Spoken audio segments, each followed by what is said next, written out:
And bankruptcy code IBC, दिवालिया और शोधन अक्षमता संहिता पढ़े होंगे वो आप लोग? पढ़े हाँ जी। जो भी मैगजीन आया है उसमें दिया गया है इंसॉल्वेंसी एंड बैंक्रप्सी कोड। महीना तो लास्ट हो गया, कब पढ़िएगा? नेक्स्ट महीने का आ जाएगा 2-8 दिन में किताब। ये उसी में दिया हुआ था आपका, ठीक है, ये उसी में आपका दिया हुआ था। और ये जो है फिर से संशोधन हुआ है, राज्यसभा से ध्वनिमत से पारित कर दिया है इंसॉल्वेंसी एंड बैंक्रप्सी को। जिन्होंने इकोनॉमिक्स पढ़े होंगे उनको बताया गया था कि एक शब्द होता है एनपीए, नॉन परफॉर्मेंस एसेट्स, बताया गया था ना। एनपीए शॉर्ट में समझ आइए कि एनपीए क्या होता है। एनपीए वह होता है जब कोई बैंक किसी कंपनी या किसी व्यक्ति को लोन देती है, लोन देने के बाद 90 दिन तक, कितने दिन तक? 90 दिन तक अगर वह उनका बकाया यानी कि वह ब्याज उसे नहीं चुकता नहीं कर पा रहा है तो उसे बैंक जो उसे क्या घोषित करता है? एनपीए यानी कि नॉन परफॉर्मेंस एसेट। मतलब यहाँ पर होता है कि परफॉर्मेंस नहीं कर रहा। एसेट, एसेट का मतलब होता है कि हमने जो उसे एसेट दिया, जो उसे धन दिया, पैसा दिया, वह हमें कमा करके कुछ दे नहीं रहा। अगर ब्याज समय समय पर आते रहता तो वो परफॉर्म कर रहा है। जैसे आप लोग पढ़ रहे हैं, ठीक है, पढ़ रहे हैं, एग्जाम दे रहे हैं, रिजल्ट आ ही नहीं रहा है, रिजल्ट आ ही नहीं रहा है तो क्या होगा? आप पे जो पिताजी ने जो खर्च किया, जितने भी पैसे खर्च किया, उसका जब आ नहीं रहा है कुछ रिजल्ट तो क्या हो गया? नॉन परफॉर्मेंस एसेट हो गया। आप पर किया गया पैसा बेकार हो गया, फालतू हो गया, परफॉर्मेंस नहीं कर रहा है। तो एनपीए के बारे में एक पूरा स्पेशल क्लास लिए हुए थे, वहाँ पर और भी विशेष तरीके से बताए थे कि नॉन परफॉर्मेंस एसेट को फिर उसको कई कैटेगरी में बांटा गया था ना, टाइम के अनुसार। इतना दिन में ना कर दिया जाए तो फिर इसको क्या करना है, फिर इसको क्या करना है, ठीक है। तो यहाँ पर हम सीधा एनपीए को लेकर ध्यान रखते हैं। तो एनपीए का मतलब यहाँ पर साधारण समझ आइए कि एनपीए का तात्पर्य होता है कि बैंक ने लोन दिया किसी कंपनी को या किसी उद्योगपति को, वह जो है उस लोन को चुकता करने में जो है वह यानी कि ब्याज वह नहीं दे पा रहा है, मतलब एक तरह से कहा तो उनसे कुछ भी रिटर्न नहीं आ रहा है, इंटरेस्ट वगैरह कुछ नहीं आ रहा है, उसे हम उसे घोषित कर देता है एनपीए, यानी कि यह कोई भी परफॉर्मेंस नहीं कर रहा है। अब यहाँ पर बात होती है कि इसी को यानी कि एनपीए को रिकवर करने के लिए, एनपीए को प्राप्त करने के लिए यह लाया गया कि आखिर ऐसे में अगर बैंक देता जाएगा, कंपनी लेके बैठते चली जाएगी तो एक समय ऐसा होगा बैंक का सारा पैसा खत्म हो जाएगा, लोग पैसा लेकर के बैठ जाएगा। एक साइकिल होता है ना, कंपनी चल रही है, पैसा देने वाला जो बैंकर्स है वो पैसा देती है, उसे प्रॉफिट देती है, कंपनी प्रॉफिट लेती है, फिर वो उसे पैसा वापस देती है, फिर इसे जाकर किस तीसरे को लोन देगी, फिर तीसरा प्रॉफिट करके बैंक को देगी। ये एक साइकिल चलते जाता है, चलता जाए। तो ऐसी स्थिति में बैंक को पैसा रिकवर कैसे हो, इसके लिए यह सरकार नियम लेकर के आई। ऐसा नहीं है कि इससे पहले आपका हमारे यहाँ नियम नहीं था, जैसे कि आपको बताए थे डीआरटी या फिर हाँ डीआरटी आया था 1993 में, और उसके बाद आया था एक सारफेसी एक्ट भी आया था। सारफेसी एक्ट आपका आया था 2002 में, यानी कि बैंक को ऋण जो लिया गया है उस ऋण को क्या कराया जाए? पुनर्प्राप्ति कराया जाए, उनको उस नॉन परफॉर्मेंस एसेट एनपीए को क्या कर दिया जाए? फिर परफॉर्मेंस एसेट में तब्दील कराया जाए। अब बात होता है कि ऐसी स्थिति, तो यहाँ पर दो चीजें हैं, एक शब्द है इंसॉल्वेंसी, पर यहाँ समझते हैं। एनपीए तो समझ गए, एनपीए वह होता है जो बैंक कर्ज क्या करती है? देती है, लेकिन उस कर्ज को दे पाने में वह असफल होता है और कहा जाता है, ऐसा माना गया, मतलब ऐसा रूल है कि 90 दिन तक अगर उससे कोई भी रिटर्न प्राप्त नहीं हो रहा है, 90 दिन के बाद बैंक उसे घोषित कर देती है एनपीए कि हमारा जो एसेट है ये परफॉर्मेंस नहीं कर रहा है, इससे हमें कोई लाभ नहीं हो रहा है, इसलिए उसे एनपीए की श्रेणी में रख दिया जाता है। ठीक है, अब यहाँ पर हम बात आते हैं इंसॉल्वेंसी एंड बैंक करप्सी कोड। यहाँ पर इंसॉल्वेंसी, इंसॉल्वेंसी का यहाँ पर अर्थ समझेंगे। इंसॉल्वेंसी क्या होता है और बैंक करप्सी क्या होता है।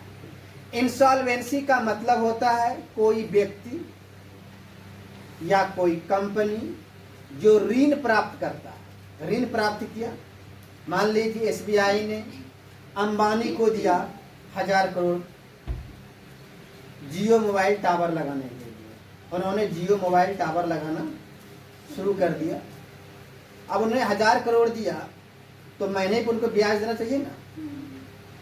अब अंबानी की पूरी इच्छा है, ध्यान दीजिएगा, अंबानी की इच्छा है कि हम बैंकों को ऋण चुकता करें, लेकिन पता क्या चला कि उन्होंने टावर लगाया, सब चीज लगाया, लेकिन उपभोक्ता ही नहीं हुआ, मोबाइल रिचार्ज कराने वाला ही नहीं हो रहा है, या फिर उनका कोई ऐसा इंटरनल सिस्टम हो जाए, यानी कि सरकार कोई क्लियरेंस नहीं दे पाया, उनका कंपनी शुरू ही नहीं हो पाया, ये भी हो सकता है, कई कारण से हो सकता है।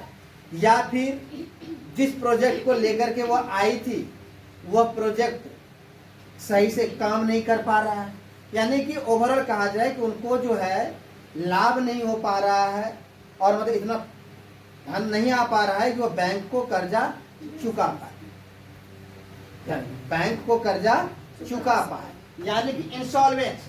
मतलब इंसॉल्वेंसी का यहाँ पर तात्पर्य है कि वह जो है यह एक अनैच्छिक क्रिया, इसे बोलते हैं अनैच्छिक, यह एक अनैच्छिक है। अनैच्छिक का मतलब होता है, एक होता है ऐच्छिक और एक होता है अनैच्छिक। अनैच्छिक का मतलब हमारी इच्छा नहीं है लेकिन वो हो जा रहा है। तो यहाँ पर अनैच्छिक का यहाँ पर तात्पर्य क्या होता है कि ये चाह रही है, ठीक है, कि हम कर्जा देते लेकिन कर्जा चुकता करते, लेकिन ये कर्जा चुकता चाहने के बावजूद भी ये कर्जा चुकता नहीं कर पा रहा है, ये अनैच्छिक हो गया। जैसे कि हमारे अंदर में छींक आना, हम इसे रोक नहीं सकते, जब आ जाएगा तो वो छींक ही देंगे। आंखों का पल का झपकना, झपकता है ना, वो आपकी इच्छा नहीं है, क्या है, अनैच्छिक है, ठीक है। तो ये नहीं देने वाला जो है चीजें हैं, ये क्या है, अनैच्छिक है। तो यानी कि यह पर हम यह कह सकते हैं कि इनके पास लोन देने में ये क्या हो गया, असमर्थ हो गया, कर्ज देने में क्या हो गया, असमर्थ हो गया। तो ऐसी स्थिति को हम बोलेंगे इंसॉल्वेंसी। क्या बोलेंगे, इंसॉल्वेंसी, यानी कि अक्षमता, ऐसे को हम बोलेंगे अक्षमता। अक्षम हो गया, वह कर्ज देने के मतलब में सक्षम नहीं है। अब दूसरी प्रक्रिया होता है, अब जब वो कर्ज देने के लिए नहीं है, अब 1000 करोड़ रुपया उसको पैसा दिया गया है, अब तो चाहेगी ना बैंक को, जब एनपी हो गया, 90 दिन तक देख लिया, 90 दिन तक देख लिया कि अब नहीं दे पा रहा है, तब क्या करेगा, कानूनी प्रक्रिया कराएगा। कानून एक ऐसा कानून होना चाहिए। तो ये दौड़े दौड़े भागे भागे, याद है एनसीएल बताए थे, बताया था ना एनसीएल, क्या था NCL, national company law tribunal, क्या था, NCL, national company law, NCLT, national company law tribunal. ये भी 2016 में आया था, ये भी क्या आया था, 2016 में। ये दौड़े दौड़े भागे भागे जाएगा कहाँ, एनसीएलटी में, कि हमारा जो है परफॉर्मेंस जो है कर नहीं रहा है, बैंक पैसा जो लिया हुआ है अंबानी वह दे नहीं रहा है, और दे नहीं रहा है तो ये यहाँ जाएगा। यहाँ पर दो चीजें, एनसीएलटी या तो कंपनी जाए, मतलब बैंक जाए, या फिर कंपनी भी जा सकती है, दोनों में से कोई भी जा सकता है। हाँ दोनों में कोई, ऐसा नहीं कि सिर्फ बैंक ही जाएगा, अब इसके पास ऐसा हो गया कंपनी के पास कि हम नहीं चला पाएंगे, ठीक है।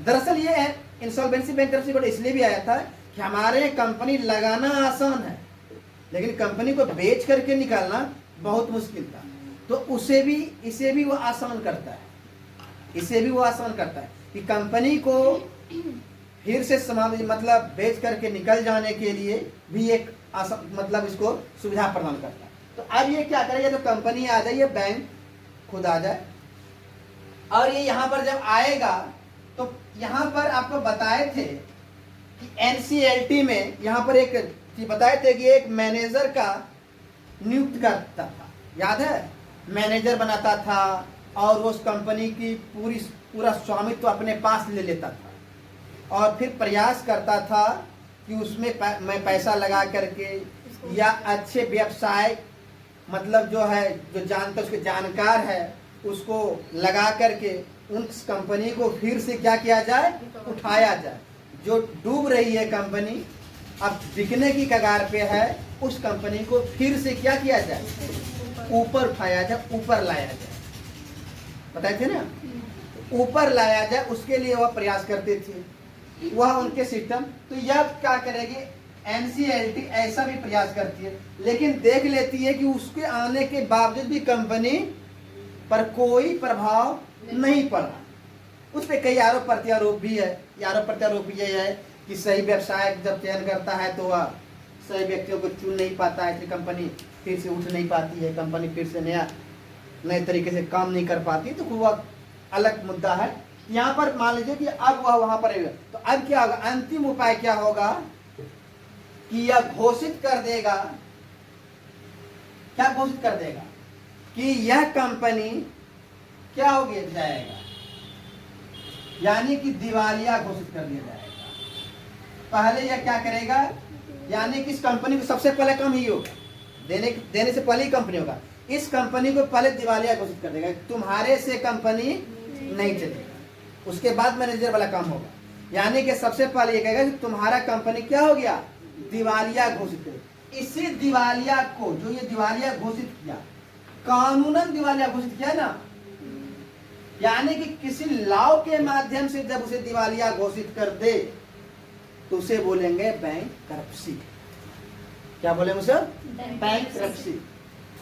तो इंसॉल्वेंसी और बैंकरप्सी में अंतर क्या हो गया, इंसॉल्वेंसी में क्या है कि देने की इच्छा है, तो यह अनैच्छिक हो जाता है, यह क्या हो जाएगा, ऐच्छिक हो जाएगा, नहीं हो जाएगा, ये ऐच्छिक हो जाएगा क्योंकि इसे घोषित किया गया। ऐच्छिक अपनी इच्छा से होता है ना, नहीं करा तो नहीं होता, इसलिए इसे जब घोषित कर दिया गया, इच्छा से ही घोषित किया ना कि तुम दिवालिया हो गया, तो ऐसी क्रिया को क्या होगा, ऐच्छिक। तो बोल सकते हैं कि इंसॉल्वेंसी एक अनैच्छिक क्रियाएं हैं और बैंकरप्सी जो है ऐच्छिक क्रिया। इंसॉल्वेंसी जब कोई कंपनी जब किसी से ऋण लेती है, जब कोई कंपनी किसी से ऋण लेती है और इस ऋण को नहीं चुका पाती है, चुकाने की इच्छाएं हैं लेकिन वो चुका नहीं पाती है, तो उसे हम बोलेंगे इंसॉल्वेंसी। और वही नहीं चुकाने की प्रक्रिया जब कानूनन प्रक्रिया के द्वारा उसे दिवालिया घोषित कर दिया जाए, उसे ही हम बोलेंगे बैंकरप्सी। समझ में आ गया, तो बैंकरप्सी और इंसॉल्वेंसी में अंतर। इंसॉल्वेंसी एक क्या है, एक अनैच्छिक क्रिया है, वहीं पर बैंकरप्सी एक ऐच्छिक क्रिया है। यहाँ पर समझ में आया कि इंसॉल्वेंसी तो समझ में आया, ये भी आ गया होगा इंसॉल्वेंसी बैंकरप्सी कोड आया क्यों था। इसलिए आया था इंसॉल्वेंसी बैंकरप्सी कोड कि कोई कंपनी जब कर्ज नहीं चुका पाए, उस कंपनी का एसेट, संपत्ति, जो भी संपत्ति है, उस संपत्ति को बेच करके, ठीक है, फाइनल अंतिम तो वही होगा, दिवालिया घोषित हो गया, प्रयास भी किया कि हम उसे खड़ा करें, खड़ा नहीं कर पाएगा, अंत में क्या होगा, उनकी संपत्ति को बेचेगा। और संपत्ति में आपको बोले थे कई प्रकार की संपत्ति आती है, जैसे कुछ बॉन्ड्स होते थे, जमीन होता था, उस कंपनी में लगे जो है उद्योग की जो मशीनी पार्ट पुर्जा मशीन सब जो लगे हुए होते, उन सारी चीजों का बिक्री होगा ना, यानी उसकी नीलामी होगी, और उस नीलामी से जो पैसा आएगा उस पैसे से क्या किया जाएगा, चुकता किया जाएगा। उसमें भी नियम है कि चुकता किसको किसको करना है, सीधे बैंक नहीं लेगी, इसके पहले भी है। तो अभी हम एक एक करके देखेंगे, ठीक है। तो यहाँ पर वही है, तो समझ में आया इंसॉल्वेंसी एंड बैंकरप्सी। तो यही चीज है, insolvency and bankruptcy code IBC। यदि किसी चीज को लिखा, यदि किसी व्यक्ति या कंपनी ने बैंक से बहुत सारा कर्ज लिया है लेकिन अब कर्ज चुकाने की हालत में नहीं है, कर्ज चुकाने की हालत में नहीं है, इसे हम क्या बोलेंगे? इंसॉल्वेंसी। ठीक है। इसी से निपटने के इंसॉल्वेंसी नहीं, दिवालिया जब तक कानूनी प्रक्रिया से घोषित न कर दे, बैंकरप्सी हुआ दिवालिया। हाँ, बैंकरप्सी हो गया दिवालिया। ये दिवालिया जो हो गया, क्या हो गया? बैंकरप्सी हो गया। ठीक है, ये अक्षमता दर्शाएगा ये। ठीक है, ये क्या डलाएगा? अक्षमता।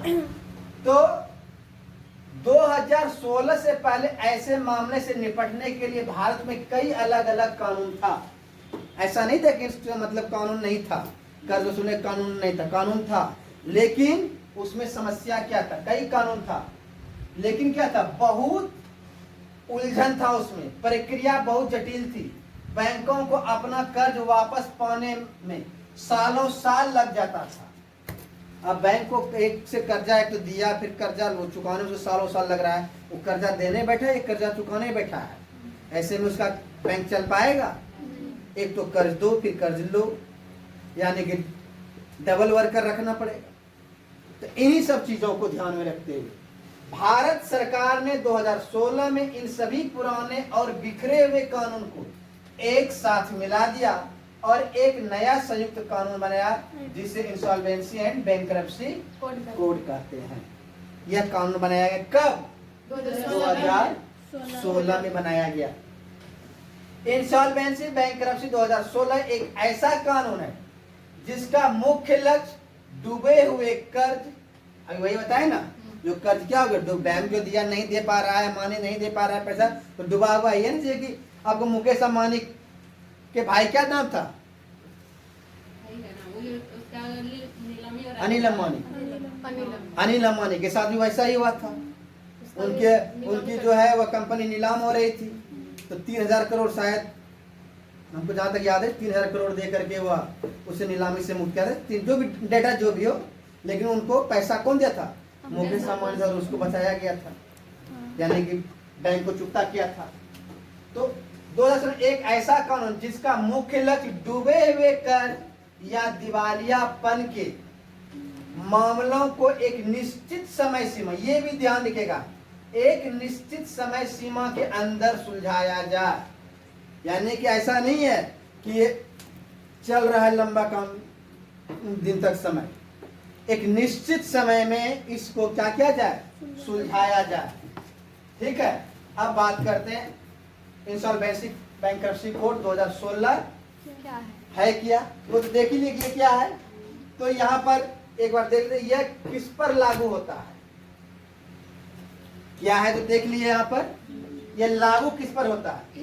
बड़ी कंपनियों पर, जो बड़ी बड़ी कंपनियां हो। ठीक है, 1 करोड़ से जो है आपका, हाँ 1 करोड़ से ज्यादा पर है। ठीक है, ठीक, आगे आए। 1 करोड़ से ज्यादा, यानी 1 करोड़ से ज्यादा इसका कर्ज है, उस पर यह लागू होता है। छोटे छोटे पर उतना नहीं। यह किस पर लागू होता है? बड़ी कंपनियां, सीमित देयता भागीदारी। सीमित देयता भागीदारी का मतलब बड़ी कंपनी थोड़ा सा छोटा, लेकिन वह उनकी, यानी MSME इसको बोल सकते हैं हम, 2-4 लोगों की साझेदारी है। MSME में मतलब छोटे, स्मॉल, लेकिन 1 करोड़ से ज्यादा का देनदार।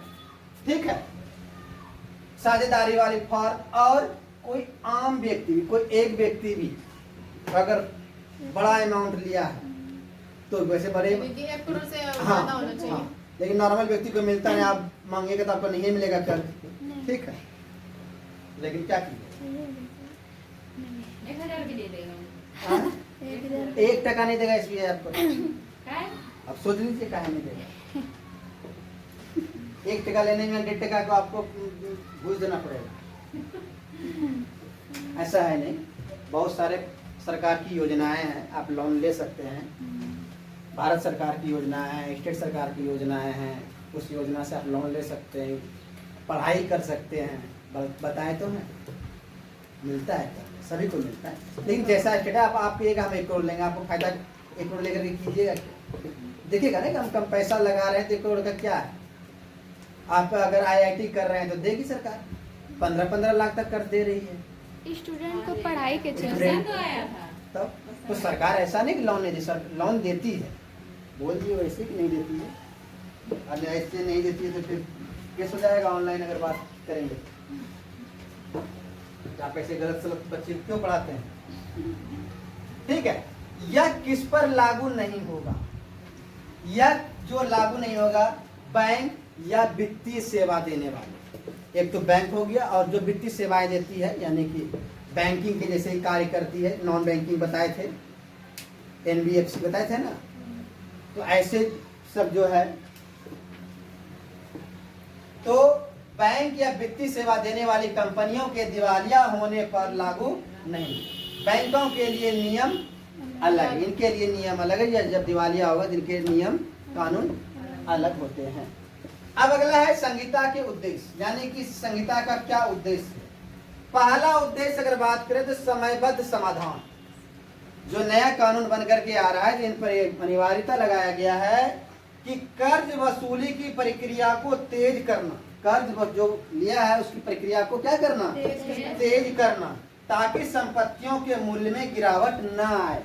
मतलब यहाँ पर संपत्तियों के मूल्य में गिरावट ना आए।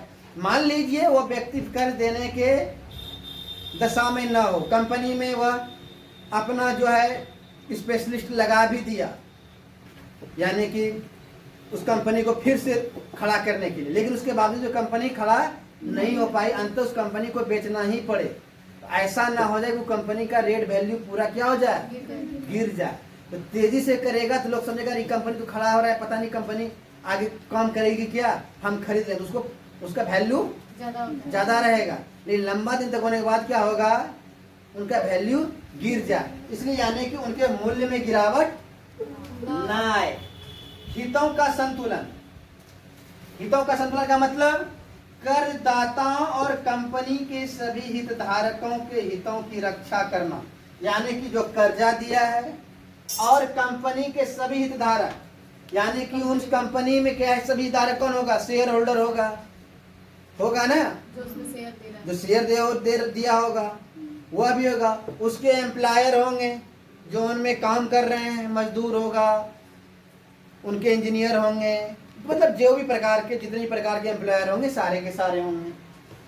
तो उनके भी हितों की रक्षा कर, सरकार की भी तो पैसा फंसी होगी, जो सरकार टैक्स लेती है उनका टैक्स उनका भी तो बंद है, सरकार की भी तो टैक्स कुछ बंद है ना, तो उनकी भी होगी।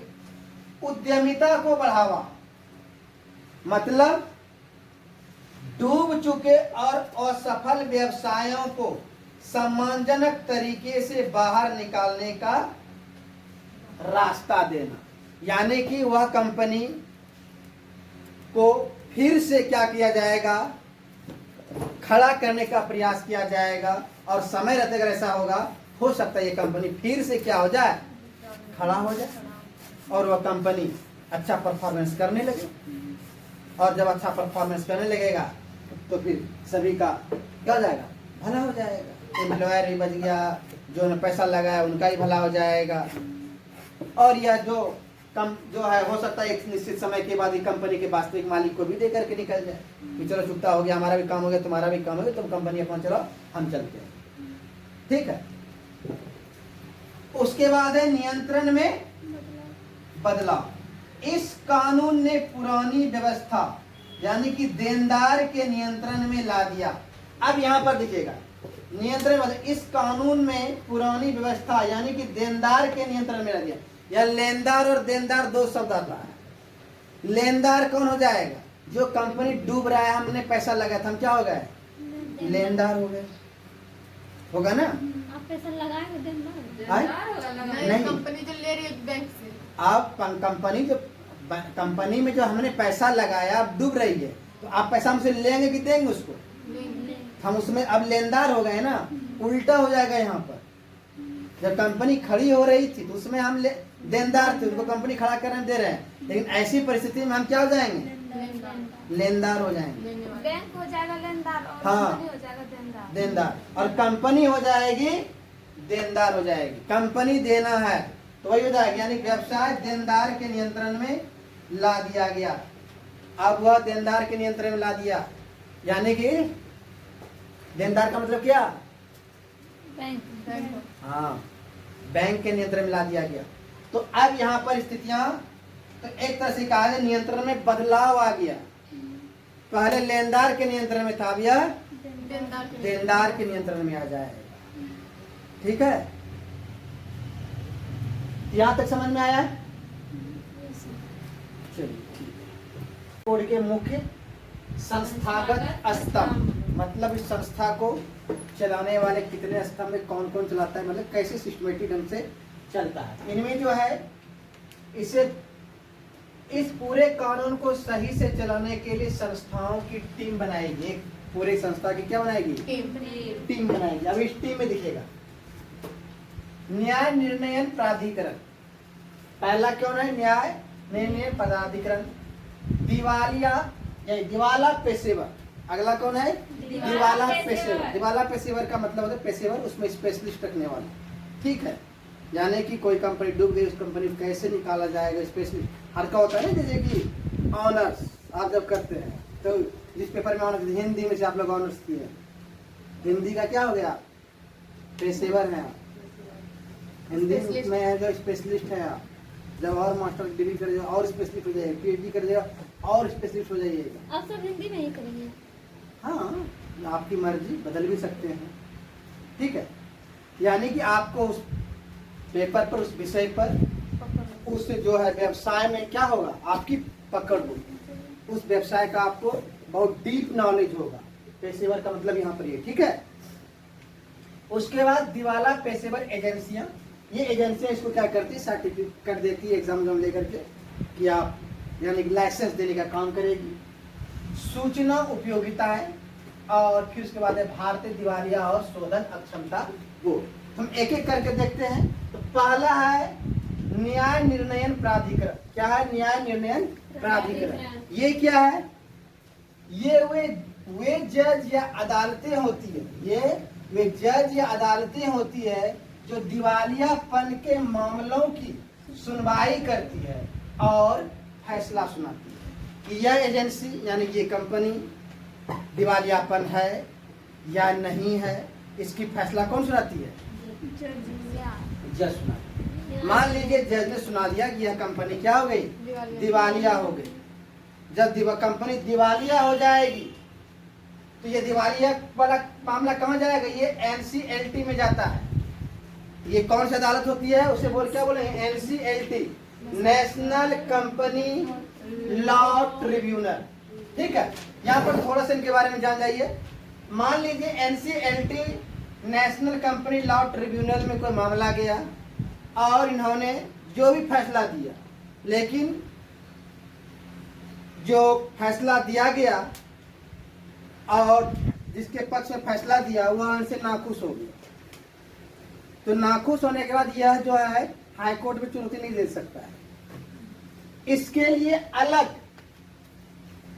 एक अदालत और है, NCLAT।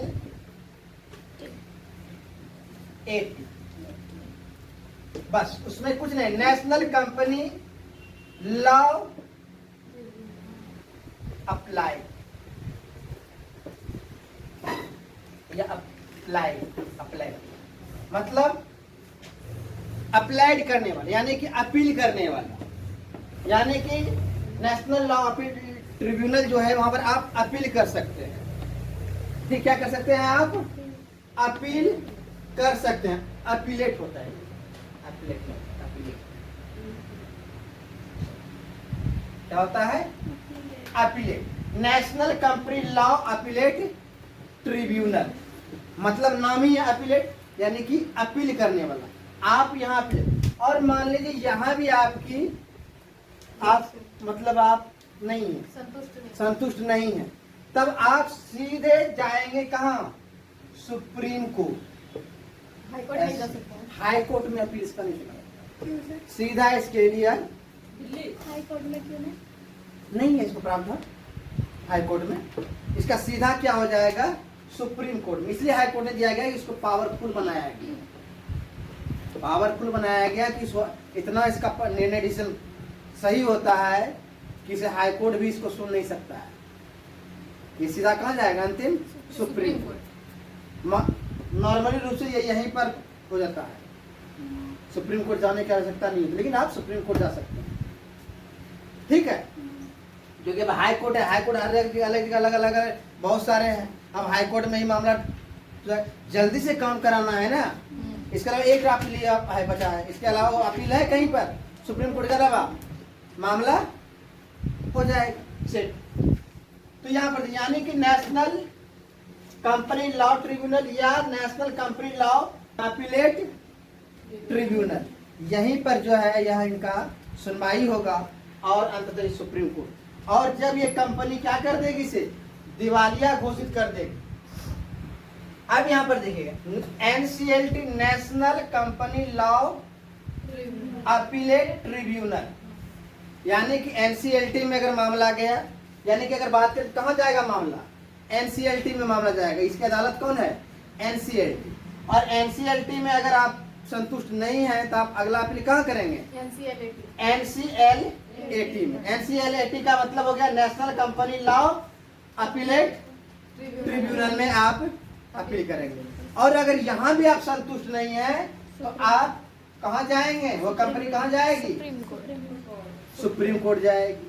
और सुप्रीम कोर्ट का फाइनली अंतिम जो डिसीजन होगा जन, इसके अलावा तो अपीली न्यायालय है नहीं। अंतिम अपीली न्यायालय कौन सा है, सुप्रीम कोर्ट है। ठीक है, अब यहाँ पर देखिए एनसीएलटी में जो कंपनियां और एलएलपीएस के मामले जाते हैं, यहाँ पर डीआरटीसी यानी कि डेब्ट रिकवरी ट्रिब्यूनल, इनकी अगर बात करें तो इनकी स्थापना 1993 में क्यों हुआ था, कितना 1993 में इसकी स्थापना हुआ था। यह जो है व्यक्तियों और साझेदार फर्मों के मामले देखते हैं, मतलब छोटे स्तर पर हाँ का दिया मामला देखता है कौन, डीआरटीसी। ठीक है, तो यानी ये लोग जब उसे क्या कर दिया देगा, दिवालिया घोषित कर दिया जाएगा। तो अब अगला प्रोसेस क्या होगा, देखिए दिवाला पेशेवर, अब बहुत देखा जाएगा कि इसे किसको दिया जाए, दिवाला पेशेवर। दिवाला पेशेवर का मतलब होता है ऐसा विशेषज्ञ जो उस कंपनी को फिर से या तो उबार सके, पहले क्या होगा, उबारने के लिए प्रयास किया जाएगा। ऐसा नहीं कि सीधे कंपनी को बेच देती है, पर उसका मालिकाना हक हटा दिया कि भाई तुम तो दे नहीं पाओगे। अब किसी न किसी का मालिकाना हक देगा नहीं देगा, देगा ना। ये लाइसेंस प्राप्त स्पेशल मैनेजर या एक्सपर्ट होते हैं। क्या होते हैं, ये लाइसेंस प्राप्त स्पेशल मैनेजर या एक्सपर्ट होते हैं।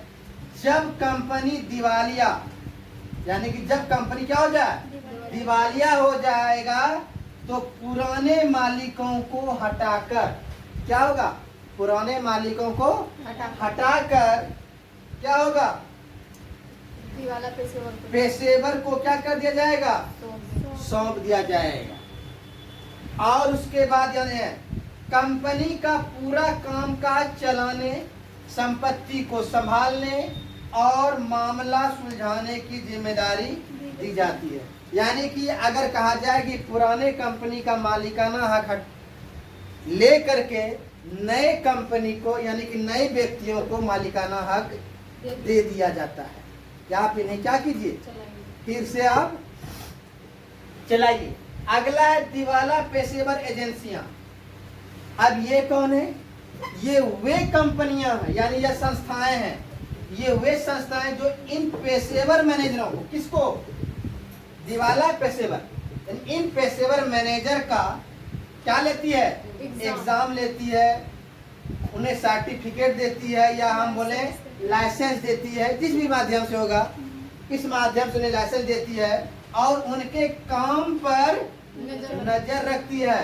जो नया मैनेजर होता है, हाँ, ऐसा नहीं कि दे दिया, अब बैठा हुआ जो मन हुआ सो हुआ, मैनेज कर लेगा, पुराना मालिक से औने पौने पाँव बेच करके निकल जाएगा, ऐसा भी नहीं है। वह उन पे क्या करेगा, नजर रखेगा। नजर रखेगा, ध्यान रखेगा कि यह काम परफॉर्मेंस बढ़िया कर रहा है, ये नहीं कर रहा है, ठीक है। और लाइसेंस ठीक वैसे ही जैसे वकीलों के लिए बार काउंसिल होता है। वकीलों के लिए बार काउंसिल जानते क्या होता है? नहीं जानते। बार काउंसिल का मतलब होता है एक वकीलों का एक संस्था होती है, ठीक है। आप वकालत पढ़ लीजिए, यूनिवर्सिटी कॉलेज से जो है आप पढ़ लीजिए, लेकिन उसके बाद क्या होता है कि जब आप हाई कोर्ट या कहीं पर भी आप जब वकालत करेंगे तो बार काउंसिल आपको लाइसेंसिंग करेगी। अगर आप उनके नियमों, कुछ उनका नियम होता है, अगर नियमों का पालन नहीं कीजिएगा तो आपका लाइसेंस रद्द करने का ताकत रखता है। कौन? Bar council. जबकि पढ़े आप यूनिवर्सिटी में, आपको मिला यूनिवर्सिटी से लॉ का डिग्री, लेकिन आपको कोर्ट में वकालत करने का लाइसेंस कौन देगा? ये बार काउंसिल देती है। वकालत करने का कौन देती है? Bar council. और इसके पावर होता है कि लाइसेंस आपका रद्द भी कर सकता है अगर उनके नियमों का आप पालन नहीं करेंगे, ठीक है। तो वैसे ही यहाँ पर अगर ये काम नहीं करेगी तो इनके लाइसेंस को क्या कर देगा? रद्द भी कर सकती है, ठीक है। ये बार काउंसिल के जैसा काम करती है कौन? दिवाला पेशेवर एजेंसी।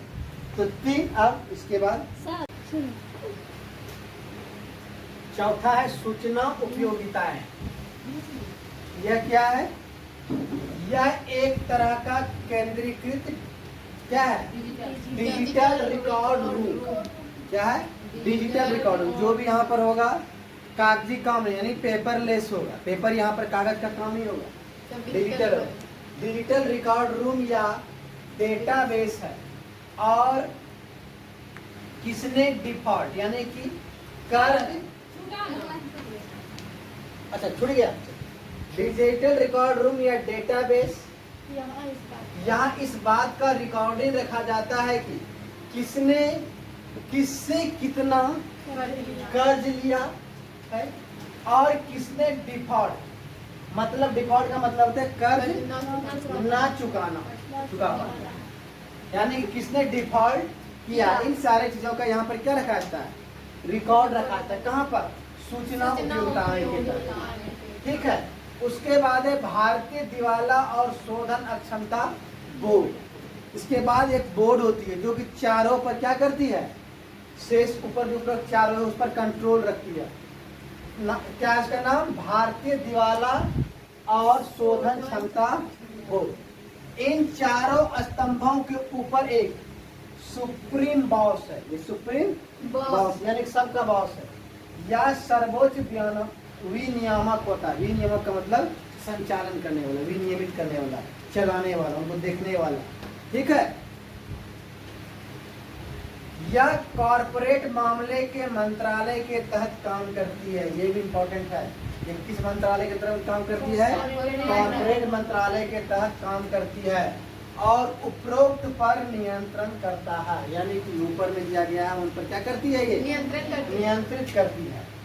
तो इस तरह से हम देख लीजिए कि कैसे काम कर रही है, कैसे केस जाए, क्या होगा। अब यहाँ पर हम देखें चरण वाइज तरीके से किस प्रकार से काम करता है, यानी कर्ज वसूली की प्रक्रिया कैसे किया जाता है। यानी कोई कंपनी कर्ज नहीं चुका रही है, मामला केस गया कोर्ट, कैसे केस जाएगा, पहली प्रक्रिया क्या होगा, दूसरी प्रक्रिया क्या होगा, ठीक है। यानी कि इंसॉल्वेंसी बैंक्रप्सी कोड के तहत में क्या क्या प्रक्रियाएं होगी। तो पहला कदम क्या होगा? सबसे पहले काम क्या करना होगा? इंसॉल्वेंसी एंड बैंक्रप्सी कोड का लाभ लेने के लिए, फायदा उठाने के लिए क्या करना होगा? यानी कि दिवालिया कंपनी को या फिर जिसका पैसा ले लिया है उन कंपनी को क्या करना होगा, या उन बैंकों को क्या करना होगा। अगर कोई कंपनी कर्ज चुकाने, ध्यान रहे उसमें कम से कम 1 करोड़ रुपया, इससे कम के मामले यहाँ नहीं आते, ठीक है, में फेल, यानी कर्ज चुकाने में फेल, तो यह प्रक्रिया शुरू होगा। तो यह प्रक्रिया क्या होगा? शुरू होगा। दूसरा कदम एनसीएलटी में अर्जी। एनसीएलटी में जैसे एक कंडीशन हो जाएगा 1 करोड़ से ज़्यादा है और वह कर्ज नहीं चुका रहा है तो वह क्या करेगा? एनसीएलटी में एक अर्जी देगा, एक एप्लीकेशन देगा, एक याचिका दायर करेगा। एप्लीकेशन के स्थान पे यहाँ पर हम सब बोलते हैं उसको याचिका। सबके लिए अलग अलग शब्द होता है, यहाँ पर हम एप्लीकेशन न बोलकर हम बोले क्या? याचिका दिया जाएगा। बैंक सप्लायर, या तो जो बैंक ने पैसा दिया, लोन दिया, या खुद वो डिफॉल्ट करने वाली कंपनी जो कर्ज नहीं चुका पा रही है वो कंपनी। पता नहीं शुरू में ना कि यहाँ पर दोनों जा सकती है, या तो बैंक जो कर्जा दिया है वो, या फिर कंपनी भी जा सकती है। कंपनी को भी लग रहा है कि फालतू का यहाँ पर हम पड़े हुए हैं, बेच बाच करके निकल जाए, हम यहाँ से दूसरा काम धंधा करेंगे, जो आएगा आएगा, नहीं आएगा नहीं आएगा, कोई कंपनी चलाएगा तो ठीक है, कहना मेरा सर का भार उतर जाएगा, ठीक है। ये कंपनी भी चाहती है, मतलब दोनों में से कोई भी यानी करने वाली कंपनी द्वारा एनसीएलटी यानी कोर्ट को प्रक्रिया शुरू करने की क्या देगा? अर्जी देगा, यानी कि उसको एक याचिका दायर करेगा। एनसीएलटी 14 दिनों के भीतर अर्जी को स्वीकृत या खारिज कर सकता है। अब एनसीएलटी के पास होता है कि वह याचिका तो दायर किया, उस याचिका को स्वीकार कर लायक है नहीं, कंपनी ठीक ठाक में चल रही है, कंपनी की जरूरत है, कंपनी सोच रहा है कि दूर इसमें क्या फालतू का बेच बात करके निकलो दूसरा जगह में, फालतू का समय बर्बाद नहीं कर रहा है। या फिर बैंक ऐसा तो नहीं है कि एक समय पे पैसा दे ही रहा है, कभी एक आध और फंस गया, कहीं बदले की भावना से तो नहीं कर रहा है कि पैसा खींच लो, ले लो पैसा इसका, कंपनी डूब जाएगा, बर्बाद हो जाएगा, ठीक है। थोड़ा इन सब चीजों पर भी वह ध्यान देता है। तो 14 दिन के तक में है वो उस अर्जी को या तो स्वीकार कर सकता है या उसे खारिज कर सकता है। जब अर्जी स्वीकार हो जाएगा तब कदम तीसरा होगा अस्थायी रोक या मोरिटोरियम। अस्थायी रोक को हम क्या बोलते हैं? मोरिटोरियम। जैसे ही एनसीएलटी अर्जी मंजूर करती है, यानी कि एनसीएलटी जो है उस अर्जी को क्या कर देगी? मंजूर करेगी, कंपनी पर मोरिटोरियम लागू हो जाती है। कंपनी पर क्या हो जाएगा? मोरिटोरियम लागू हो जाता है। मोरिटोरियम का मतलब है कि कंपनी पे और कोई केस कर रहा है, कोई लफड़ा और है तो उन सब पर वो लगा देगा कि अब हम सारा निर्णय हम देखेंगे। यानी कि मतलब अब उस कंपनी पर कोई नया केस नहीं होगा, जो पहले केस हो चुका है हो चुका है। कुछ मान लीजिए कोई शेयर होल्डर केस कर दिया तो कोई कुछ कर दिया, अब वो कोई केस नहीं करेगा। एम्प्लॉयर का पैसा नहीं मिल रहा, वो केस कर दिया, पता कैसे केस है उसके ऊपर। लेकिन जैसे ही अर्जी स्वीकार हो गया बोले अब रुक जाओ, अब तुम लोग केस करने की जरूरत नहीं है, सारा मामला हम देख लेंगे, एम्प्लॉयर की भी समस्या देखेंगे, वेतन नहीं मिल रहा उसका देखेंगे, ठीक है। पूरा बैलेंस शीट का क्या किया जाएगा? खंगाला जाएगा। कोई नया केस नहीं। बैंक उसकी संपत्ति जब्त नहीं कर सकती। बैंक को भी बोलेगा रुक जाओ, तुम बैंक ऐसा नहीं है बदले की भावना से है, तुम संपत्ति को जब्त नहीं करेगा। अब मान लीजिए संपत्ति 1000 करोड़ का आपका है 500 करोड़, अब 1000 करोड़ के चक्कर मतलब 500 करोड़ के चक्कर में आप बढ़िया बढ़िया चीज बेच दीजिए, एक साथ में बीता तो ज्यादा पैसा आता, और खोल खोल के बेचिएगा तो क्या होगा? कम पैसा आएगा। तो इसलिए इसको बोल देगी आप जो है क्या हो, रुक जाइए। बैंक उसकी संपत्ति जब्त नहीं कर सकती है। चौथा कदम कंट्रोल छीनना। अब क्या होगा? कंट्रोल छीने किससे? मूल मालिक, जो मेन मालिक है उनसे कंट्रोल क्या करेगा? छीन लेगा। यानी कि एनसीएलटी एक अंतरिम दिवाला पेशेवर को नियुक्त करेगा। वही कि देखो है जुगाड़, वही कंपनी को फिर से उभारने का, कंपनी फिर से तरक्की कर जाए, दूसरे को एजेंसी को बता दी, वो एजेंसी क्या था शुरू में बताएगी, ठीक है, कैसे उसको लाइसेंस मिलता है। मैनेजर जो, हाँ, तो मैनेजर को अब नियुक्त करेगा। पुरानी मैनेजमेंट मालिक यानी जो मालिक है को बाहर या अंतरिम दिवाला पेशेवर तुरंत, यानी कि क्या होगा कि पुराना मैनेजर क्या हो जाएगा? बाहर हो जाएगा। मतलब पुराना जो मालिक है वो क्या हो जाएगा? बाहर हो जाएगा। नया मैनेजर उसके में यानी कि नए मालिक का क्या हो जाएगा? और तुरंत काम को संभालेगा। मान लीजिए कंपनी चल रही है, अगर बीच में 2 दिन 3 दिन 4 कुछ दिन ब्रेक दे देगा तो कंपनी रुक जाएगी, एम्प्लॉयर का वेतन रुक जाएगा, बहुत सारे नुकसान भी हो सकता है, उनके ग्राहक भड़क जाएंगे। यानी तुरंत कंपनी मतलब क्या कर दिए, अपने नियंत्रण में ले लेती है।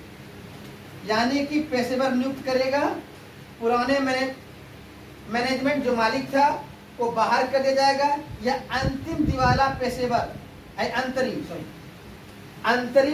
मतलब अंतरिम का मतलब क्या होता है, परमानेंट नहीं है। ध्यान रखिएगा, ये जो मैंने मैनेजर नियुक्त किया है परमानेंट बताए थे जब पढ़ा रहे थे। तो जब यह कर्ज से उबर जाएगा तो फिर मालिकाना हक उसको सौंप देगा, या मालिक चाहेगा कि हम बेच देते तो फिर बेच दीजिए, इनको चाहेगा कि कंपनी ग्रो कर जाए तो, या एक अच्छा खासा मुनाफा लेकर के फिर क्या हो जाएगा, पेशेवर निकल जाए। यानी कुछ समय, अंतरिम का मतलब होता है कुछ समय के लिए आपको क्या करेगा, सपोर्ट करेगा। तो यह अंतरिम मैनेजर क्या करेगा, दिवाला पेशेवर तुरंत कंपनी का पूरा कंट्रोल अपने हाथ में ले लेती है, ताकि कंपनी का काम चलता रहे। समझ में आया कि ताकि कंपनी का काम क्या होता रहे, चलता रहे। अगर बीच में रोक देगा तो कंपनी दिक्कत हो जाएगा ना। तो इसलिए जो है यह प्रक्रिया, यानी कि एक कदम चौथा के अंतर्गत में क्या हो जाएगा कि मालिक का, पुराना मालिक का अधिकार छीन लिया जाएगा, नए मालिक को नियुक्त किया जाएगा और नए मालिक तुरंत कंट्रोल में लेगा, ताकि कंपनी का काम सुचारू रूप से चलता रहे। और ये जो नया मालिक होगा वह क्या होगा, अंतरिम होगा, परमानेंट नहीं होता है। ठीक है। 5वां कदम है लेनदार की समिति। एक समिति बनाया जाएगा, किसका, लेनदार। अब इसका क्या है, अंतरिम दिवाला पेशेवर उन सभी बैंकों और वित्तीय संस्थाओं की एक टीम बनाता है। क्या बनाएगा, अंतिम दिवाला पेशेवर और लेनदारों की समिति होगा। लेनदार का समिति मतलब कौन, जो उससे पैसा लेगा, जब कंपनी बिकेगी या फिर कंपनी क्या होगी, प्रॉफिट में आ जाएगी तो अपना लोन वापस लेगा ना, ऋण वापस लेगा। तो उन सभी लोगों के क्या बनाएगा, समिति बनाएगा। तो यानी कि अंतरिम दिवाला पेशेवर उन सभी बैंकों जो कर दिया है और वित्तीय संस्थाओं की एक टीम बनाता है, जो जो उनमें वित्तीय संस्था, जो जो उसमें पैसा इन्वेस्ट किया है। ठीक है। जिन्होंने कंपनी को पैसा उधार क्या क्या है, दिया है। ठीक है। इस टीम को लेनदार की समिति कहते, यानी कि ऐसी समिति क्या बोले, लेनदार की समिति।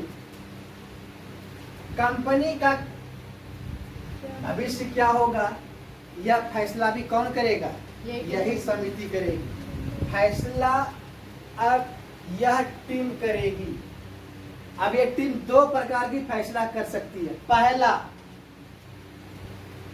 यानी कि कदम छठा अगर बात करें तो समाधान या परिसमन, या तो समाधान करेगा या परिसमन। परिसमन का मतलब संपत्ति को बेच देना, उस कंपनी को कि संपत्ति जो है बेच देना, या फिर समाधान का मतलब ये कोई नया संविधान, मतलब समाधान निकल गया कि नहीं कंपनी चलेगी, हम आगे इसको कंटिन्यू करेंगे, मैनेजर है ही है, सब ठीक ठाक ही चलेगा। तो अब ये डिसाइड करेंगे। कंपनी का भविष्य वो निर्धारित करेगा, मैनेजर करता है। मैनेजर कहाँ करेगा, तो वही सब निर्धारित करेगा। ये करेगा जो हम पैसा दिए हम निर्धारित करेंगे ना। हम कहेंगे नहीं हमको पैसा चाहिए अभी, वही टीम जो बनी, पता नहीं करेगी कि नहीं करेगी। वो भी कब, मैनेजर जब देख लेगा कि वो हाथ उठाने लगा। शुरू में उसको तो दे ही दिया है, जब मैनेजर हाथ उठाने लग रहा है कि नहीं होने मामला गड़बड़ है, तो फिर पूछेगा इन समितियों से कि क्या किया जाए। पेशेवर को भी लगाए, लेकिन जब नहीं उबर पाएगा तब। हाँ, तो उबर के तो फिर क्या देगा, पैसे का काम है तो फिर कोई बात ही नहीं। जब नहीं उससे हो पाएगा तब ना। तो समाधान या परिसीमन। अब इस लेनदारों की समिति के पास 2 ही रास्ते। पहला रास्ता, इस समिति तभी बनेगा जब वो मैनेजर असफल हो जाएगा। ठीक है, ध्यान रखिएगा। तो मैनेजर क्या हो जाएगा, असफल हो जाएगा। कंपनी को बंद होने से बचाने के लिए कोई नया प्लान। बोला जाए भाई कि आप लोगों के पास कोई प्लान है, उससे तो नहीं हो पाए। आपके पास कोई प्लान है तो बताइए। ठीक है, कोई नया प्लान लाए। प्लान पास करने के लिए लेनदारों की समिति का कम से कम 66% वोट की जरूरत होती है।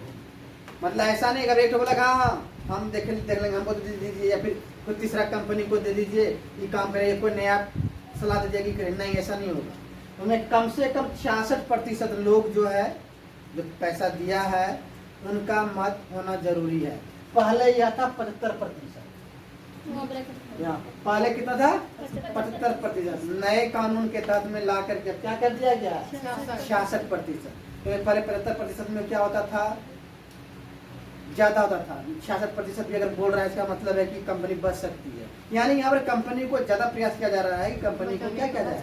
बचाए रखा जाए। इसीलिए इनको यहाँ पर थोड़ा सा वेटेज दिया गया है। रास्ता बी में क्या क्या है? रास्ता बी में वही है, परिसमापन। अगर कोई प्लान पास नहीं तो कंपनी बंद, उसकी संपत्तियां बेचकर बैंक और अन्य लोगों को कर्ज का चुकाया जाता है। जब नहीं होगा तो फिर कंपनी को क्या कर देगा? बेच दिया जाएगा। सख्त सीमा समय एक इसमें है। ये सारे प्रोसेस में एक समय सीमा है, ये नहीं कि लंबा समय तक चलेगा। ये सीमा कितना है? यह पूरी प्रक्रिया 180 दिन में खत्म होनी चाहिए। कितना दिन में? 180 दिन, यानी 6 महीने। हाँ, देखिए कंपनी क्या है, ऐसे थोड़े हमारा आलू प्याज का धंधा थोड़े है। वो कंपनी चल रही है ना, रनिंग कंपनी है। तो 6 महीने 90 दिन में एनपीए हो रहा है जी। इनके पास 6 महीने का टाइम, एक आध महीना मान लीजिए इधर उधर चला जाए तो आपके पास 5 महीने का समय है। अतिरिक्त फिर 90 दिन देखेगा कंपनी नहीं ठीक ठाक चल रहा है, लग रहा है कि उभर जाएगा, तो 90 दिन को क्या मिल जाएगा? अतिरिक्त और दे दिया जाएगा। 180 प्लस 90, 3 महीना और 9 महीने का समय की काफी है। 9 महीने में क्या से क्या हो जाता है पता है ना? हाँ जी, तो ये चीजें हैं। तो 90 दिनों में क्या हो सकता है? यानी कि 90 दिन इसको क्या मिल सकता है? अतिरिक्त समय मिल सकता है। कोई दिक्कत नहीं है, आदमी ही देखेगा उसको। और सब आदमी उस प्रोसेस से होकर के ही गुजरेगा। इतना टेंशन मत लीजिए। 9 महीने के प्रोसेस से सब कोई नहीं है जो कि नहीं गुजरेगा। ट्रांसजेंडर को चलिए, कोर्ट कचहरी के सभी मुकदमों का समय मिलाकर इसे हर हाल में अधिकतम 330 दिन, मोटा मोटी लेकर के चली गया। ठीक है, 10 महीने के लमसम 330 दिनों के भीतर पूरा करना ही होता है। यानी कि कुल मिलाकर के इतना दिन का इनके पास क्या होता है? समय सीमाएं होता है। अपने कंपनी को मतलब ऊपर उठाने या बेचने का डिसीजन लेने, उसके बाद बेचने की प्रक्रिया होगा। इसमें भी आगे चल करके देखेंगे समय ज्यादा लग जा रहा था, अब इसको फिर से सख्त कानून किया गया है। देखिए अब क्या होता है। ठीक है, चलिए नेक्स्ट है वाटरफॉल मैकेनिज्म। तो वाटरफॉल मैकेनिज्म पर देखेंगे कि ये है क्या। वाटरफॉल का मतलब झरना, देखें झरना ऊपर से पानी नीचे गिरता है, नीचे से पानी ऊपर जाता है झरना में। नहीं, ऊपर जाता है। ऊपर से वैसे एक थ्योरी था, किसी निस्यंदन का सिद्धांत किसका था? उसका था मैकाले का। किस क्षेत्र में था? शिक्षा। तो वाटरफॉल मैकेनिज्म क्या है? जब कंपनी की संपत्ति बिक जाती है तो उससे मिले पैसों पर सबका दावा होता है। मतलब जैसे ऊपर से पानी नीचे की ओर जाता है, तो वैसे जब संपत्ति बिकेगा, कंपनी बिकेगा, तो उसका पैसा किसको पहले मिलना चाहिए? तो कोई पहले जो होगा उसके बाद नीचे होगा, तो उसी इसको इसका नाम दिया गया है वाटरफॉल मैकेनिज्म, जैसे ऊपर से नीचे कौन आता है वैसे ही पैसा ऊपर से नीचे आएगा, ऊपर से नीचे हायरार्की बनाया जाएगा। बैंकों का, सरकार का, कर्मचारियों का और मालिकों का, इतना ही तो व्यक्ति होता है ना। कोई भी कंपनी में क्या होता है, कर्ज देने वाला बैंक होगा, सरकार होगा जो सरकार टैक्स लेती है, कर्मचारियों का, जो शेयर दिया उसका और मिलेगा ना, जो शेयर दिया, मालिकों का है। जो शेयर तो मालिक शेयर का मतलब क्या, शेयर मालिक नहीं हुआ, शेयर धारक मालिक ही होता है। पूरा शेयर मार्केट पढ़ लिए हैं, पता नहीं जी कि मालिक कौन है। ठीक है, इसके अलावा भी कोई होता है क्या, कुत्ता बिल्ली नहीं होता है, द्वार पे कुत्ता नहीं रखा जाता है। हाँ तो कुत्ता भी मालिक ही होता है। चलिए कुत्ता का बात बताए।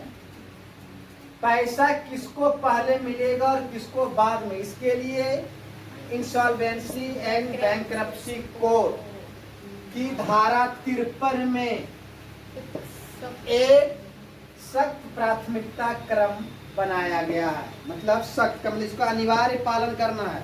ऐसे नहीं दे दिया है आप नीचे से दे दीजिए, नहीं, उसमें जो दिया गया है उसी के अनुसार इंसॉल्वेंसी बैंक्रप्सी कोड के धारा 53 में इसका वर्णन किया गया है। अब इस वाटरफॉल मैकेनिज्म है, इसे वाटरफॉल मैकेनिज्म क्यों कहते हैं, क्यों कहते हैं तो बताइए जी पहले। क्योंकि जैसे झरने का पानी ऊपर से नीचे कि नीचे से ऊपर, ऊपर से नीचे, ऊपर से नीचे बहता है, वैसे ही पैसा सबसे पहले यानी ऊपर बैठे लोगों से शुरू होकर नीचे की तरफ बढ़ता है। और ये ऊपर बैठाने का क्रम, नीचे बैठाने का क्रम किसका है, तो आईबीसी के धारा 53 में दिया गया है। अगर ऊपर वाले का कर चुकाने के बाद पैसा खत्म हो जाता है तो नीचे वाले को कुछ नहीं मिलता है। झरना ऊपर से गिरा और नीचे आते आते नीचे में सूख गया तो जमीन पे पानी जमीन को मिलेगा नहीं मिलेगा। वैसे ही अब यहाँ पर है पैसा बांटने का क्रम। कैसे पैसा सबको नहीं देगा, कम नहीं, कम कैसे देगा, मजदूरी का मजदूरी काट लेगा। जिसको बॉन्ड बेच करके दिया है, जो तो बॉन्ड का चुकता करेगा ना जो सिक्योर है। लेकिन चूंकि बॉन्ड सिक्योर, लेकिन जो शेयर लगाया है बराबर के हकदार हैं। शेयर वाला कट जाएगा ना, इसको कर्मचारी से नहीं देता है। कर्मचारी क्यों काटेगा, पैसा काटेगा। अगर वहीं तक खत्म हो गया तो हाँ तो खत्म हो गया तो कर्मचारी को नहीं मिलेगा। नहीं मिलेगा, लेकिन ऐसा थोड़े होता है, इतना भी कंपनी थोड़े है।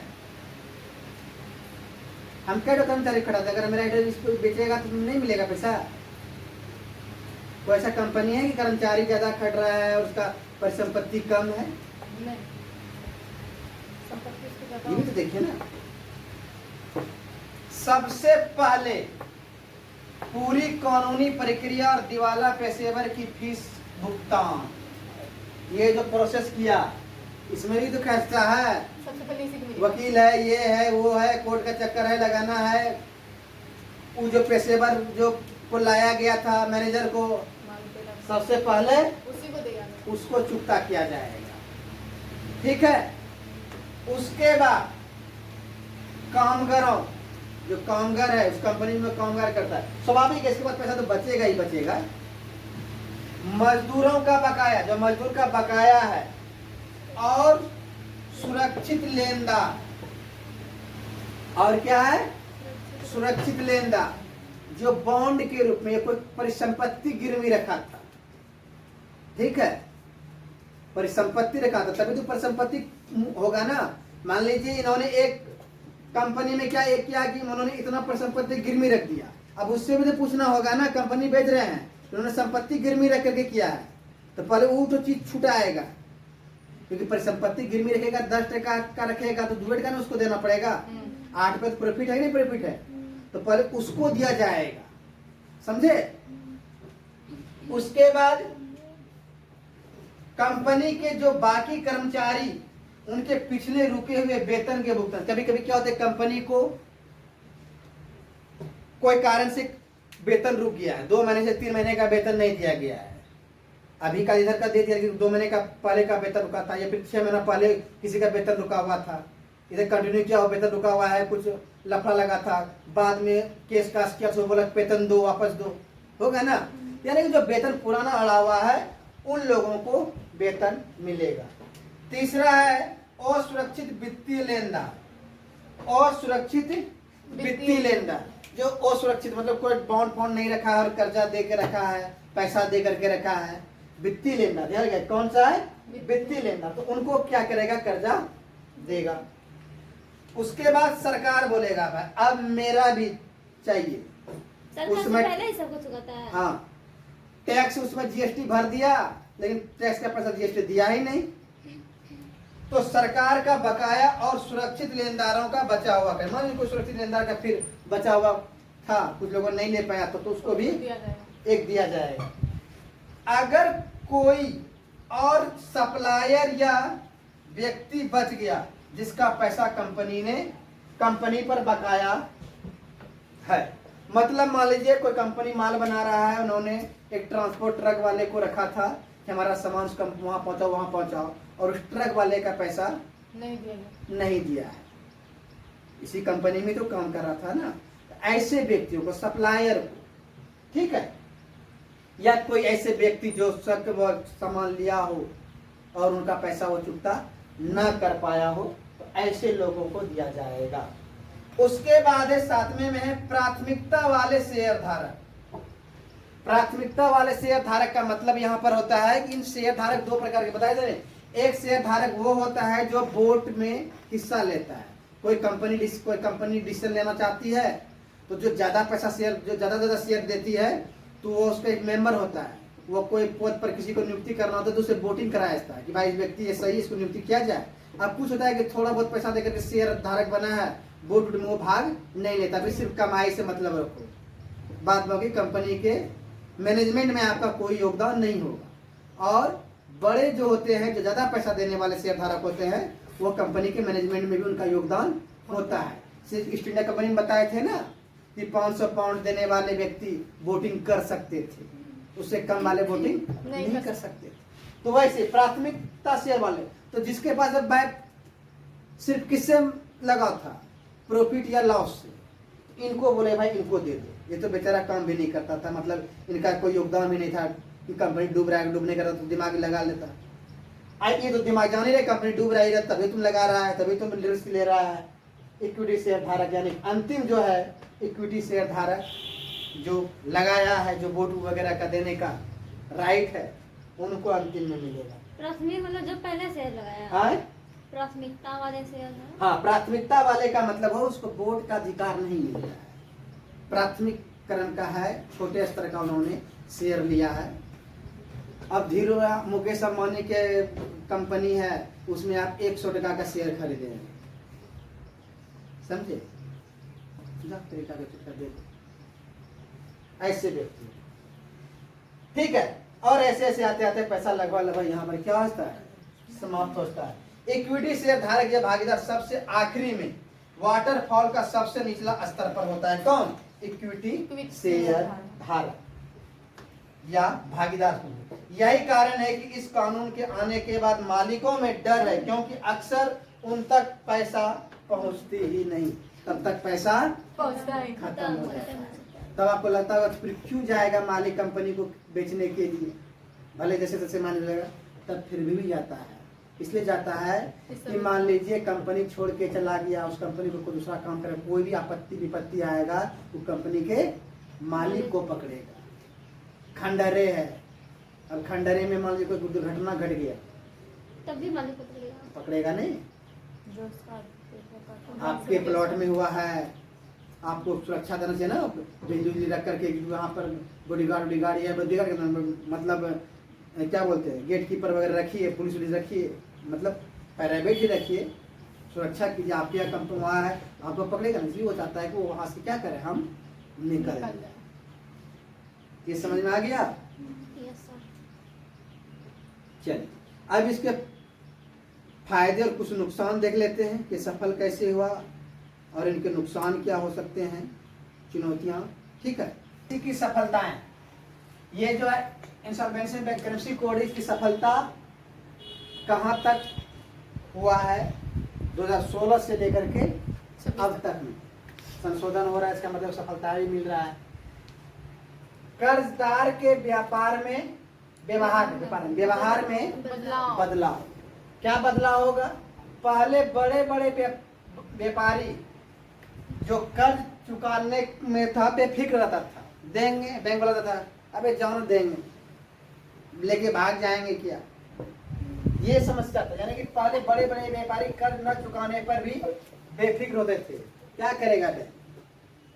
छोटे वाले को भले उठा के लेके चले जाता है, पुलिस के माध्यम से बैंक उठवा लेगा। गाड़ी है, एक मिनट रुक जाएगा तो गाड़ी उठवा लेगा। अब मने का गाड़ी कितना कर्जा में रहेगा, उठवा दे तो गाड़ी वाली पता नहीं होता, पूछेगा उठा ले गाड़ी, तब उठा के ले जाएगा। उठा नहीं पाएगा सर। समझे? कारण है उनका बिजनेस चलता है, उन्हीं से बैंक बहुत इंटरनल बातें होती है। लेकिन आईबीसी ने प्रमोटरों यानी कि मालिकों में अपनी कंपनी का नियंत्रण खोने का डर, यानी कि अगर नहीं चुकाएंगे तो हमारा क्या जाएगा, अगर चला जाएगा यहाँ तो मुंह नहीं खोल पाएगा, या माने जी दे देते पैसा, अगर चला गया मामला कोर्ट, अब कोर्ट अगर घसीट लिया तो मालिकाना हक खत्म हो जाएगा। प्रमोटर मतलब मालिक होता है सर? हाँ, प्रमोटर का मतलब होता है मालिक, प्रमोट करता है, कंपनी को बढ़ाता है, प्रमोटर का मतलब मालिक होता है। एनपीए में, यानी एनपीए में क्या होगा, भारी कमी आया है, इसके आने से एनपीए, हाँ एनपीए एनपीएस मतलब कई एनपीए है ना, एक एनपीए तो नहीं है ना, कई एनपीए है, उसमें एस लगा गया। ठीक है। में भारी कमी आई, नॉन परफॉर्मेंस जैसे में भारी कमी आया है। वसूली का सबसे बड़ा माध्यम, बैंकों की कुल कर्ज वसूली में सबसे बड़ा हिस्सा है, और सबसे बड़ा हिस्सा किसका है, बैंक। और लोग भी लोन देता है, ये सबसे बड़ा हिस्सा किसका है, बैंक ने बड़े मात्रा में कर्ज की वसूली की है। यह पुराने कानूनों जैसे सार्फेसी एक्ट, बताया इकोनॉमी की सार्फेसी एक्ट, इकोनॉमी जागरूक सार्फेसी एक्ट आज ही पढ़ लीजिएगा, जो पढ़े हैं, नहीं पढ़े हैं तो उसको पढ़ाएंगे। सार्फेसी एक्ट भी ऐसा ही था, कर्ज को वापस दिलाने का एक तरीका था। ये भी एक कानून है, नियम, ये भी कोर्ट के माध्यम से ही जाता है। ठीक है। सार्फेसी एक्ट से कहीं ज्यादा प्रभावी साबित हुआ। सार्फेसी एक्ट थोड़ा लेंदी था, ये ज्यादा फास्ट, क्योंकि समय सीमा इसमें निर्धारित है, समय सीमा वहां भी निर्धारित है, बाध्यता नहीं था वहां। अगला है कारोबारी सुगमता। आईबीसी के आने से, इंश्योरेंस बैंक के आने से ईज ऑफ डूइंग बिजनेस में भारत ने काफी सुधार किया। ईज ऑफ डूइंग बिजनेस क्या है, बताए थे। ईज ऑफ डूइंग बिजनेस क्या है कि कोई बिजनेस आप जो करेंगे उनको आसान कर दिया गया है सरकार की तरफ से। पहले कोई कंपनी खोलने में, कोई लाइसेंस लेने में बहुत लंबी प्रक्रिया होता था, कोई दुकान खोलने में लंबी प्रक्रिया होता था, अब बहुत आसान कर दिया गया। क्यों? बिजनेस करने को इसको बैंक को पैसा मिल गया, दुकानदार पैसा कर्जा वापस कर्जा ले लिया, आसान हुआ नहीं हो गया। उधर सरकार मदद कर दी, इधर बैंक पैसा देकर के मदद कर दिया। तो ईज ऑफ डूइंग बिजनेस में होने से क्या हो जाएगा, भारत का सुधार, यानी कि भारत में क्या हो गया, देखा गया काफी सुधार देखा गया। अब इसकी चुनौतियां, कमियां क्या क्या चीज है इसमें कमियों की बात करें तो कानून के अनुसार पूरी प्रक्रिया 330 दिनों में खत्म होनी चाहिए, लेकिन औसतन इसमें 700 से भी ज्यादा दिन तक का समय लग रहा है, क्योंकि 16 की बात कर, अभी तो अब जो लाया है ना, अब इसमें एकदम और सख्ती किया गया है। ठीक है कि भाई कम करो, 700 दिन 400 दिन में तो होगा, कहीं कहीं न कहीं कमी तो होगा। हाँ, पहले 330 जो है दिनों का, हाँ, 2016 में हुआ था। हाँ, ये 330 जो था, हाँ उस समय था, और अभी भी यही है, इसमें चेंजिंग नहीं आया है। ठीक है, लेकिन इसको बोला कि 700 दिन क्यों जा रहा है, इस पर और सख्ती बरता गया है। यानी कि औसतन इतना दिन देखा हाँ, गया, देखा गया कि एवरेज जो है 700 दिन, प्रक्रिया कोई 800-900 दिन भी चला गया, कोई 350 दिन में भी निपट गया। ठीक है, क्योंकि बार बार अपील हो रहा है, ये हो रहा है, थोड़ा कानूनी प्रक्रिया हो रहा है, उसमें जो है ना जजों की कमी है, अभी देखेंगे यहाँ पर एनसीएलटी में जजों की कमी, ये देरी होने का मुख्य रीजन है क्या, जजों की कमी। जज जब बैठेगा तभी तो दिन गिना जाएगा, ऐसा ही लोगों को कहना है, लेकिन ऐसा उसमें लिखा नहीं है, अपने हिसाब से लोगों ने, जज की कमी नहीं, जज देखेगा तो ना। देरी का सबसे बड़ा कारण यह है कि एनसीएलटी के पास मुकदमे का भारी बोझ है, ज्यादा बोझ है, और जज कम है, और वह समस्या यानी कि जजों की भारी कमी। आईबीसी का मुख्य उद्देश्य कंपनियों को क्या था, बचाना है, ये उद्देश्य है। लेकिन वास्तविकता में देखिए क्या है, अब तक एनसीएलटी में लाए गए कुल मामलों में से लगभग आधे से अधिक मामलों में लिक्विडेशन हुआ। मतलब लिक्विडेशन लिक्विडेशन का मतलब होता है कि वह बिक गया, कंपनी क्या हो गया, बिक गई। कंपनी दिवालिया तो हुआ के साथ साथ वो कंपनी बिक गई, कंपनी को बचा नहीं सका। यानी कंपनी बंद होने पर खत्म, यानी कंपनी क्या हो गई, बंद हो गई। जबकि बहुत कम ही कंपनी क्या हो पाई, बच पाई। लेकिन जो भी है बची तो ठीक है। कई बार कम अनुभव वाले पेशेवर नियुक्त हुए, वही मैनेजर का जो नियुक्त हुआ अनुभव ही नहीं था, कम अनुभव था और उनकी नियुक्ति हो गया गलती से, ठीक है, तो उनका खामियाजा किसको भुगतना पड़ा, कंपनी को। कई बार कंपनी के पुराने मालिक समाधान प्रक्रिया को लटकाने के लिए बार बार कोर्ट में फालतू अपील कर देता था, जिससे प्रक्रिया क्या हो जाती थी, लंबी, और संपत्ति की कीमत में क्या होता था, गिरावट। जब अंतिम में बिकता था संपत्ति औने पौने भाव पर क्या होता था, बिकता था। इस प्रकार से ये था आपका इंसॉल्वेंसी एंड बैंक्रप्सी कोड के बारे में संक्षिप्त।